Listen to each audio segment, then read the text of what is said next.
The only person on this stage is a convicted felon is the man I'm looking at right now. সাবেক মার্কিন president Donald ট্রাম্পের সঙ্গে মাত্র একটি বিতর্কেই বিপাকে পড়েছেন মার্কিন প্রেসিডেন্ট জো বাইডেন। বিরোধী শিবির তো বটেই, দলীয় সমর্থকদের কাছ থেকেও মিলছে বিরূপ মন্তব্য। তবে বিতর্কে অপারগতার পরও নির্বাচনের প্রচার চালানোর কথাই বলছেন বাইডেন। এখনই হাল ছাড়তে রাজি নন তিনি। বিতর্কের পর বাইডেন বলেছেন এর পরেও ট্রাম্পের পরাজয় হবে তার কাছে।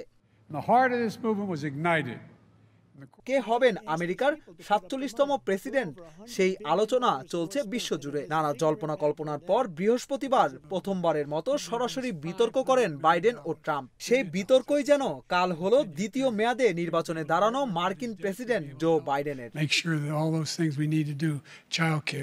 একের পর এক ফৌজদারি মামলায় অভিযুক্ত ট্রাম্পের বিপরীতে বাইডেনের নিষ্ক্রিয় পারফরমেন্সে হতাশ ডেমোক্র্যাট সমর্থকেরা। প্রশ্ন উঠেছে তার সক্ষমতা নিয়েও।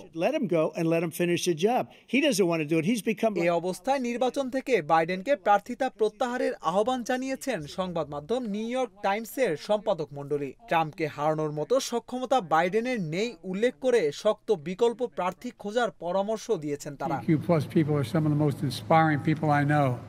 সংবিধানের ২৫তম সংশোধনী কাজে লাগিয়ে বাইডেনকে প্রেসিডেন্ট পদ থেকে সরিয়ে দেওয়ার পরামর্শ দিয়েছেন মার্কিন হাউস স্পিকার মাইক জনসন। তিনি জানান যে পরিস্থিতি তৈরি হচ্ছে সবার মনেই বাইডেনের দক্ষতা নিয়ে প্রশ্ন উঠেছে।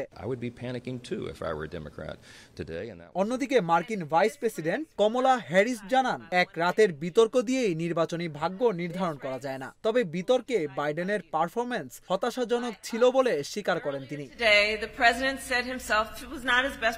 নর্থ ক্যারোলাইনার সমাবেশে বিতর্কে নিজের অপারগতা স্বীকার করেন ৮১ বছর বয়সী বাইডেন। তবে এই অপারগতা উপেক্ষা করে নিজেকে সবচেয়ে যোগ্য প্রার্থী দাবি করে নির্বাচনী প্রচারণা চালিয়ে যাওয়ার প্রতিশ্রুতি দেন তিনি। Thank you. Please.